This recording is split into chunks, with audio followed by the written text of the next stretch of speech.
Hello and welcome back to the Coaches Hour podcast. You're here with myself, him, and my co-host, as always, Jawade Graham. So I reacted to a post from Aaron Lambo a little while back about touching clients in sessions, and it caused a bit of an uproar. Some people think that it's completely normal, it's just coaching. Other people think it's a line that you should never cross. And most of the arguments are happening with no annoyance at all. It's either never touch a client or touching is fine, get over it. Nobody's actually breaking down how it works, when it doesn't, and how to do it without anyone getting uncomfortable. So today, me and Jawade, we're going to get into it properly. Why some coaches think that you should touch clients and why you shouldn't, and what the real cases are for it. So this is a topic where everyone's got an opinion and almost nobody's actually thought it through. But before we get into it, quick ask: if you're listening on Apple Podcasts or Spotify, hit the link in the description and leave us a review. Doesn't have to be long, just tell us what this show means to you. Every single one helps us grow and we read every single one. So with that out of the way, let's dive into it. Well, before we begin, who won out of you and Lambo? Because you went back and forth. So yeah. Did he make a reaction to someone else and then you react to that, or was yours the original reaction? So this is crazy, and it's mad inception here. So the react. So the original video is from, I actually don't know the original creator, but there was one guy basically, he was talking about queuing, and he was saying how to basically queue and be able to touch someone through like palpation, etc. Right? And then Aaron reacted to that. I already reacted to his original video saying that, hey, this is great. These are also other points to consider. So I did like a positive reaction to that video because I thought it was pretty good. Positive reaction? Yeah. Who do you think you are? Brett Contreras. And then Aaron, like later, I think 2 weeks or something later, he reacted to it and he was like, nah, no, you should never touch any like male or female ever. And then basically I did a reaction on that to say, oh, you shouldn't, should you? And then brought up, because I know I've seen videos of him touching clients, right? Or friends or whatever. People. Yeah. Inappropriately. I mean, just let me not say that. Queuing, right? Spotting people. And I was like, look, well, you do it. So why are you saying that you don't? You shouldn't. So it's kind of contradicting your point here, right? And that's kind of how it started instead. So did you get famous off it? Like, did you get any more engagement, following, people coming into I think it was just a lot of people putting hate and basically saying, good, call him out. Like, people didn't like him, basically. So you won, basically. Yeah. I don't know about winning. He then won. We'll leave it. You won. I won. You won. I got the medal. But yeah, he then reacted, because you sent it to me, right? Yeah, I think so. He put in his stories about me and he was just like... Yeah, because I saw your face. I was like, hang on, that's him. I was like, what's he doing here? Yeah. I don't follow him, so I didn't see that. But yeah, it's funny because he didn't really say anything from it. He just basically was calling me a prick. Right? Yeah, I'm sure he offered you out for the next fucking Misfits fight or whatever it is nowadays. That's it. So back to the original point then. So it's about queuing. Mm-hmm. And the original point was whether queuing is right or wrong. I guess touching in terms of physical contact with a client. So physical cue. Yeah, like a physical cue. Whether that's should you do it or shouldn't you do it. Cool. Right. So I'm going to assume that you stand on a certain side of the fence, so I'll let you. And I might just play the other side, and even though it might not be my opinion, I might give the other side to the argument, because there's always two sides, isn't there? Yeah. I mean, I'm not like, I think there's a time and place for it. I'm not like, I am pro physical contact in you are. that sense, but I'm not. You do a second baby, right? Yeah, exactly. I'm not like, oh yeah, all the time you should, like, no matter what. I think it's like a tool in the toolbox, right? Where we can pick and choose when we decide to use it. It doesn't have to be like just because it's there doesn't mean you have to use it, right? But I also don't think that it's, and I think Aaron also agrees because he does it, right? I don't think it's a strict no. But do you think, which I probably do, like he's saying that to rage bait people on purpose? I think, yeah, a lot of his content is rage bait in that sense. Because like, if you stand in the middle on anything, you get not heard, not seen, whatever. So you have to kind of stand on one side to the other side, and he's just stood on this side here. And weirdly, I don't agree with it, but I do half understand it. And the reason being is because I've seen it a little bit more with other profiles calling people out, that like mostly men are being accused for like touching inappropriately, messages their clients outside of the sessions with some weird shit. And it's like, if I was ever going to be accused of touching inappropriately, I'd rather not touch.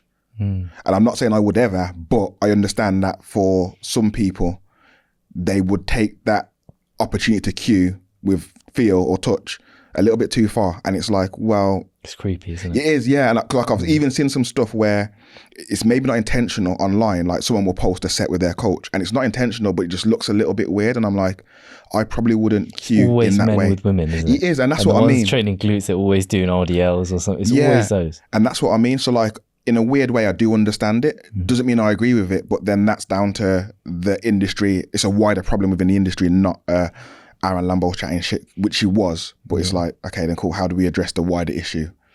Because the original poster as well, when all the clips that he clipped out were only women, like relatively like good looking fit women who are doing like RDLs compared to that kind of esque, and they're all training glutes. So it's like, it makes it kind of like makes it look a bit sus as well. But I think it's almost like it's the right message with the wrong delivery, if that makes sense. So that's why people come to certain conclusions and which way they stand, because it seems like that. But 99% of people that you're coaching, it's not like that, for sure. Like you're not. You shouldn't be, most people wouldn't be, not to say that people don't, but most people wouldn't be touching in that way. Like, and you're not really cueing those kind of type of, like, that way for those exercises. So what's the right way to cue? With touch? I think, like the original poster said, is like obviously asking for permission. I think number one is really and important. And that's male to female, male to male, female to female, whoever's the coach, whoever's the client. Yeah, because some people just will like being touched. Like they just don't want to have physical contact, like in terms of at all. And that's just even personal space. They just want to be, whether they're claustrophobic or whatever it is.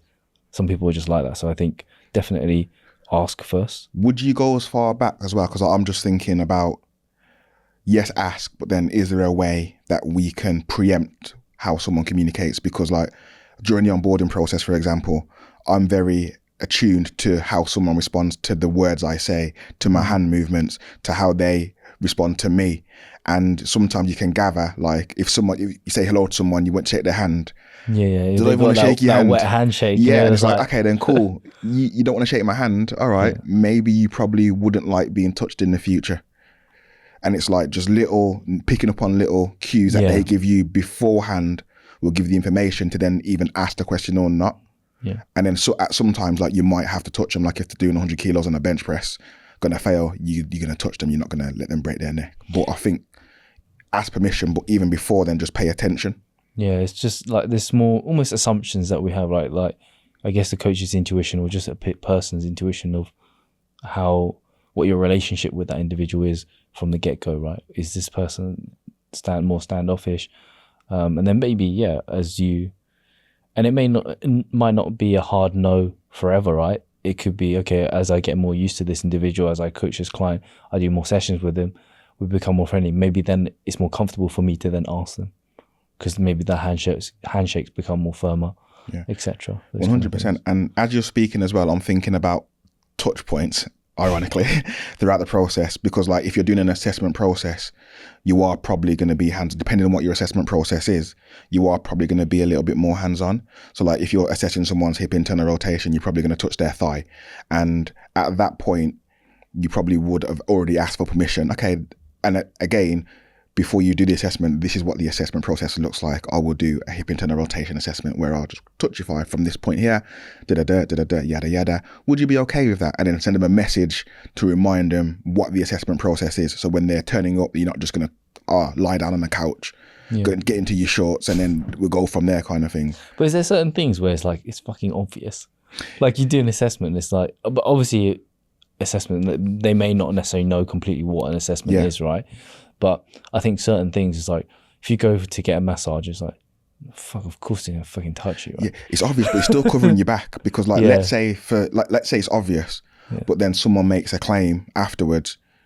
You've got proof. That's a mad one, though. But you never know, like, because you've got proof. Okay, then I've explained what the assessment process was, and if someone was like a bit iffy, I did the assessment on the gym floor. Like, I've got no qualms in doing the assessment on the gym floor because I'd rather everything be done in public, so there's nothing shaded. I've got nothing to hide, kind of thing. But like, and this is why I would say, like, you have to explain, especially in this day and age, you have to explain yourself beforehand. You can't just go and when someone turns up, oh yeah, go in the assessment room. Like, even with pictures, I'll say, like, especially if it's a woman and men, but mostly women, like, wear something that you're like, show as much flesh as you can, but wear something you're comfortable wearing, because I can't say get down to your bra and knickers because, like, that's weird, especially if they're not expecting it. Where if you say, like, ideally you'd have sports crop top or sports bra and some cycling shorts or shorts, that's okay because they're prepared for it. And I think I've probably learned that the hard way when I was like expecting someone to take some pictures and they had no idea and they weren't prepared. I was like, okay, we'll take them next session. Because, like, they didn't bring no sports bra, they just had their normal bra. They didn't bring no shorts, they just had their normal thong or whatever it was. And I was like, oh wow, no, we ain't doing this. Like, yeah, no. So let's do it next time. And then that programmed into me, okay, cool, I'll probably need to send a text to everyone that's coming, both male or female. Yeah, learn it slowly, right? Yeah, exactly. Like, this is why we have this podcast, so you can not make the same mistakes that we've made. How do we survive back then? How do we survive? People must be like, what the fuck is this going on? I also think, like, permission isn't like an unlimited license as well. So, like, just because you say, oh, can I touch you? And then someone says yes, doesn't mean now start to go in, like, fucking finger banging them, right? I was thinking, what were you doing? That's going to get clipped. So, yeah, I think you got one, obviously ask permission, but also know how you're actually going to create contact here, right? So there's certain ways that is going to be creepy, right? So if you're, let's say if you need to palpate the side of a glute, right, glute med, whatever, you're probably not going to be doing it like cupping, right? Because that's fucking weird.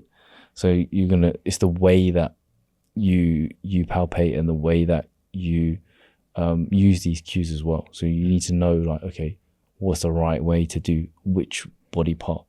Right? Yeah, and for me, like, one of the things that I use is little finger. So, like, little finger? Yeah, and it's because normally, like, when I'm palpating, it's just to bring awareness to the area. So I don't need whole hand. I use my little finger, and, like, I don't know why, but psychologically, that's less of a threat. Okay. I perceive that to be less of a threat. I'm just like, either just little touch and then back out again. Yeah. And then it's like, okay, then cool. That was just to bring awareness to that area rather than just like grabbing or slapping or whatever some people do.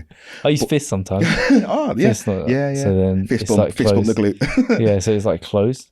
Because, like, I think when you do things like that, it's not as creepy. It's like, if I was to touch someone, I'm not going to fucking touch them like that, am I?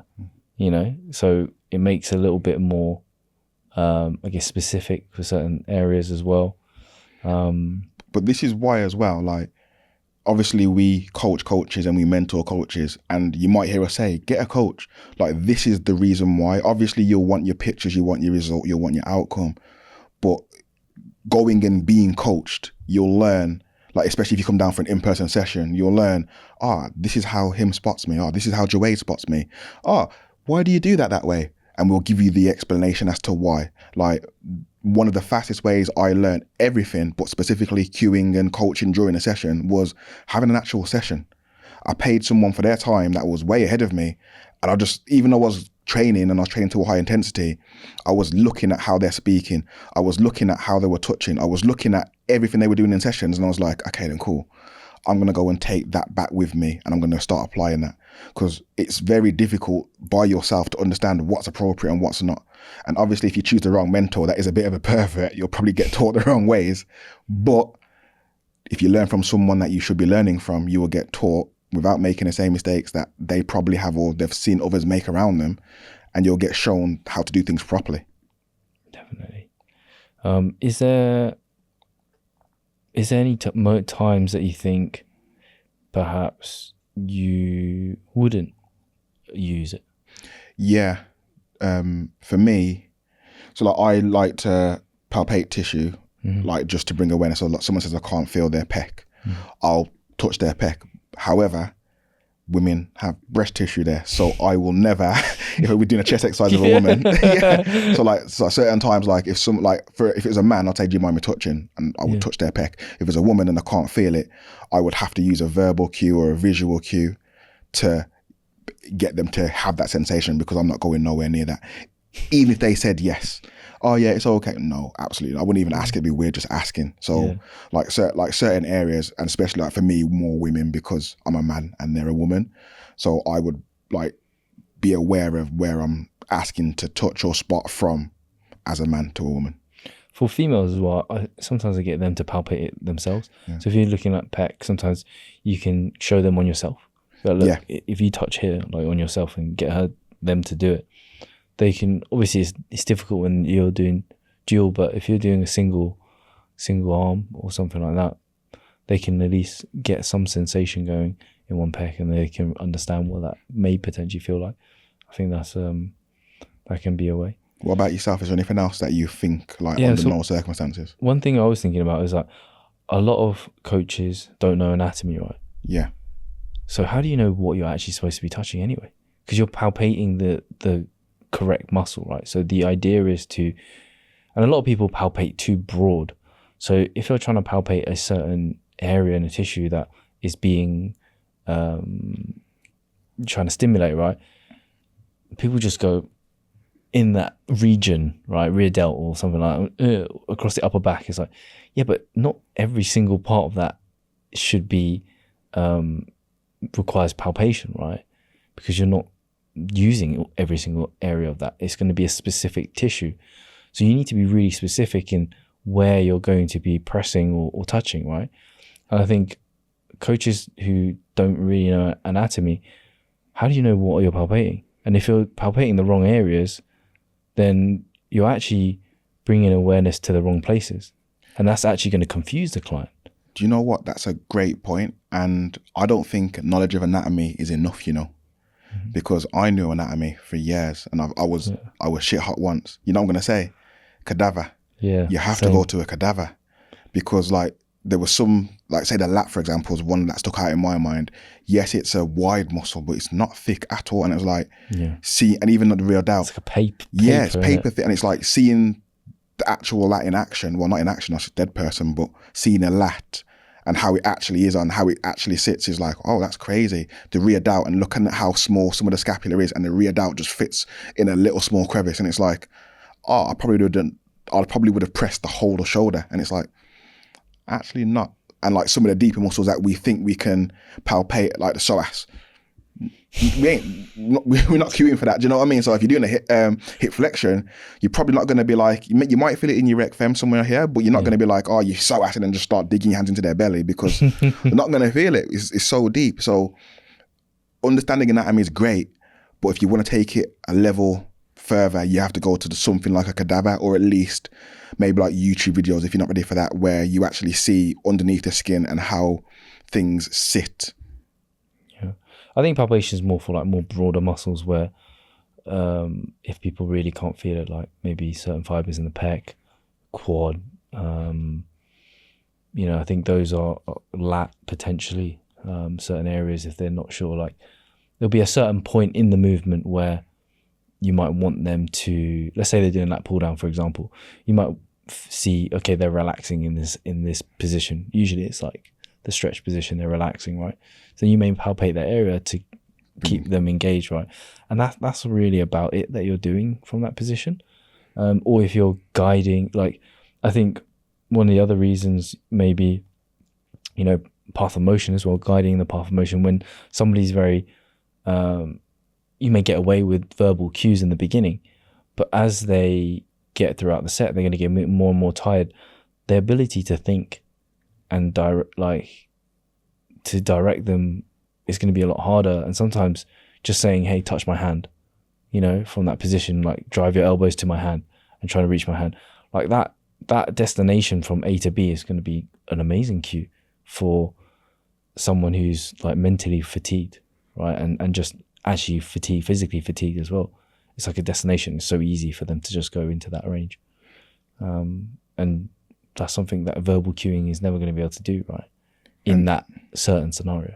And this is why online coaching, again, is so challenging. It's not that you can't, but also as well, because it's not online versus in person.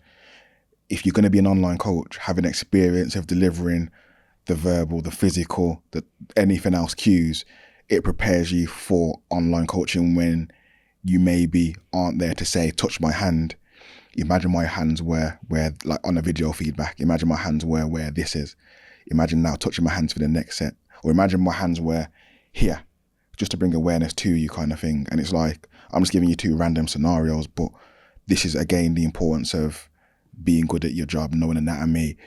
I would strongly recommend being in person first as well, before going online, and then going online if that's what you want to do. Yeah, I think training is really difficult online, especially when I'd say most of, like if you're coaching Gen Pop especially, even trainers, most people don't send you training videos. So it's like you're giving very generalized training advice. It's never going to be super nuanced. It's difficult to really get that. So I think that's why I like to train with clients as much as I can, especially if they're more local. Definitely get like a few sessions into that, then you can actually see what's going on. Because a lot of the times people say, oh, I've got this pain. And if you don't send your video, the only option that you really have is to swap it out for something else. And then, or try to figure out through advanced questioning whether or not, something's triggering that. But then when you're actually training them in the gym straight away, that may take you weeks to do that, right? Or days. You see them in the session, you're like, that's why you're hurting. Fucking bend your arm that way. Yeah, your arm is all bent. And I think that's the difference, right, between online and in person. It's some of these things can just get resolved so quickly. So your progression can be really fast in the start. But yeah, we have limitations to everything, right? So is Aaron Lambo still coaching, or is he just like chatting shit now? I don't really know, if I'm honest. He sells a lot of raffles. Is he ever raffling a PT qualification? That's it. He does a lot of raffling, so I'm not sure. Okay. And yeah, so the other thing as well, like why I'm pro, I think people have a lot of senses as well. So you got visual cues, you got verbal cues, tactile cues. Like we have all these different senses that we can have, and why not utilize all of them? Why restrict it? To say like explicitly that you should never touch someone, I think you're missing out a tool that you could use. It's like you come to a job to I don't know, paint the walls or fix something, and you say, yeah, but you can never use that specific screwdriver. It's like, why? Right? They're there for a reason. They're designed for a reason. Just like it's like any cue. It's just one of the many cues that you could use. Sometimes you might use this. Sometimes you might use that. Just depends on the scenario, and you may use a combination of things. Do you feel like people that stand on like absolutes like that do that because they aren't really good coaches themselves, whatever a good coach is? And I used to have like loads of biases, not don't touch your clients or don't cue your clients, but I had like, this is the right way, this is the right exercise, we have to use machines, we can't squat if you squat like this. I used to have loads of biases, and I think on reflection, a lot of those came about because I wasn't as experienced to be able to influence the exercise in the way that the client needed to get the best outcome. I was more just falling back to what I know, or the safe option, the option that someone else has taught me that I'm just repeating verbatim rather than actually understanding it. I think sometimes it can be that as well, like a lack of understanding, but also not being able to see it in a different point of view. So I think we're very quick to say we shouldn't do this or shouldn't do that, or you should do this, but there's not much of when can I, like, rather than shunning off an exercise. Like, even when you see a new exercise variation, everyone's like, this is shit, shouldn't do that. But it's like, why don't you think of, okay, this is cool, it's different, when could I use it? When you think in that way, I think that opens up your toolbox so much more. It makes you so much more versatile, because it's like, okay, maybe maybe it is pretty bad exercise. Like the majority of times I probably wouldn't use that. But there might be that one scenario where it's like, actually, this really fits the bill here. And it isn't the best, but it's the best for me in this scenario. Yeah. And when you cancel it out like that, you miss out on an opportunity where it could potentially be useful, right? Because you've gone so far this one way. It's like, oh, no one can see me do this exercise now because I just said it's so crap. Well, yeah, and that's what I mean. Because like once you stand on a hill, it's very hard to come off the hill as well. Like as you called out Limbo, whatever his name is, he was on a hill, and it was like, hang on, you've gone like you must be an idiot. What do you stand for, kind of thing. And don't get me wrong, like you can think something like I've thought something in the past, and then now I've changed my mind because I now know different. But it's like I haven't been hammering something, and then now like, oh, actually, I think this is the best thing ever, or this is the worst thing ever, having done that myself in the past. That's why sometimes it's really hard to be super opinionated on one thing, because I feel like my mind can change so quickly. Do you know what? I've been hammering business mentors for years now, and and I realised like a lot of my clients at the moment, they're getting decent financial wins because obviously they're getting better coaching and they're getting decent financial wins. And I was like, am I a fucking business mentor? Am I a fucking business mentor? And I was like, no, I can't. Yeah. Imagine I'd get crucified by all these shit ones. It'd be horrible. So yeah, that's one hill that I'm not looking to go over. But I do know what it means. Like that's my example of that, because I'm completely against them. And when I was looking at like this person off gym shifts, this person going on holiday, this person doing, I'm like, not too bad. And then hang on, what does this make me? So I guess it's part of your job. It's not your job, right? 100%. It's an outcome of like, if you're a great coach, 9 times out of 10, you'll earn a decent living. If you become better at coaching, you'll get better results. You get better results, you can charge more, you'll get more clients, yada, yada. So I don't promise whatever K month. I promise to help you become a better coach. And as a byproduct, you will see increased revenue business. But that's not what sells either. They're selling the outcome, right? Yeah, they're selling the 5K at all costs, which is DM all your followers, which is, yeah, so. Yeah. So where do you land on it?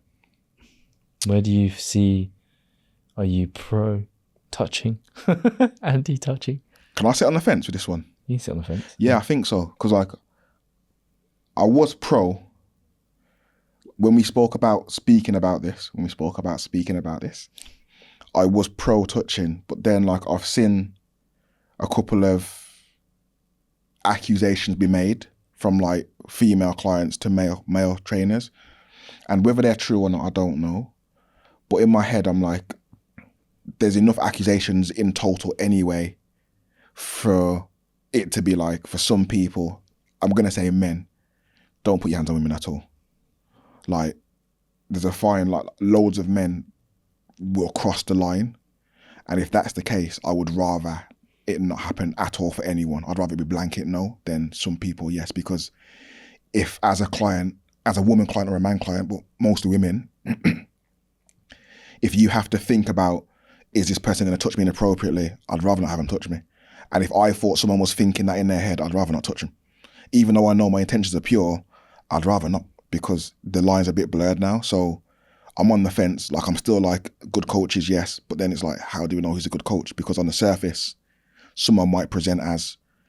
But then do you think it's a shame as well for, let's say if a female client came and they're like, they didn't really care too much, and that would potentially be, let's say hypothetical scenario, this could be the one thing that might really help them to excel their learning. Do you think it's like a shame because they didn't really mind, but then you're like, I'm on the fence? 100%. And just like you said, the client might get comfortable over time, I'm the same with my clients as well. So like, I probably won't go in for like a crazy spot or a cue from session 1. It would be after time when I know I'm not a creep, when I know I'm not a lunatic. Yeah. I would then probably be like, or more inclined to, okay, then cool, you're okay if I just touch you here for this outcome, for this purpose, for this reason, and always explain why. Whereas like, it's sad as well, because if it's a guy, I'd probably be like, do you mind me spotting you? And he's like, yeah, cool bro, fist bump, and then you go and spot him, do you know what I mean? And that is a shame that you have to think Meanwhile, like that. he's gay. He's loving it. He's loving it. Yeah, oh my gosh. Didn't it, see, now you give me a complex. But yeah, so it's a shame that you have to think about that, like in this day and age, but unfortunately you do. So that would be the reason why I'm on the fence. Okay. Where do you so after you call out, do you still stand completely on the one side? I think it seems like that when I create the videos, right? But for me, it's like, I think it's, like I said, it's a tool. As long as I think it's a yes, as long as you're not creepy, as long as you ask permission and you actually know what you're trying to touch and what you're trying to get out of it. Because that is what the cueing is about. It's not whether or not you should or shouldn't touch. It's more like, what do you actually want to get out of it, right? It's the what, right, of it. If you don't know what muscle you're touching, man, you better keep away from them because you're only going to distract them. I've had someone I was doing lateral raises and they're palpating my shoulders, like just as a training partner. But I'm like, you have no idea what you're touching, so don't touch me because it's putting me off. They're touching like the anterior delt. I'm like, I don't want to feel my anterior delt. Do you know what I mean? And it's, especially with the delt, it's like the divisions are they're very close in proximity, right? So it's like you could be a couple millimeters out and you're completely touching the wrong thing and it becomes distracting. So I think that, if anything, that is one of the most important things, is you need to know exactly what you're trying to get out of it, where you're touching, how you're palpating it. Otherwise, yeah, it's going to be even worse, Q. So we can tell Bambo to piss off. Yeah, basically. You're going to get me blocked now, man. Fucking hell. Are you not blocked yet? He blocked me and then he unblocked me. That's sick. Yeah. That's gold level. He's a troll. But I don't think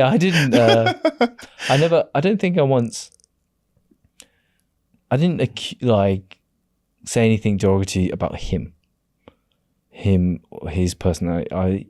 My arguments were very on point. Do you know what I mean? Like on the actual topic. I think that was the difference between our arguments. And then he come derogatory to you. Yeah. What did he say? I can't remember. I'll go back. A clever little git, I think it was. What he said? I was like, yeah. Did you tell him you're training BJJ now? Did you let him know? Like, listen, we'll have it. No, I know what time it is. I got a bronze medal in London Open. Cool. So, is that it? That's pretty much it, man. So, yeah, I guess at the end of the day, no one's coming for coaches who handle this properly, right? It's the coaches get called out for the ones who never really thought about it. So we hope you found this episode interesting. We'd love to know your thoughts. Which side of the fence that you stand?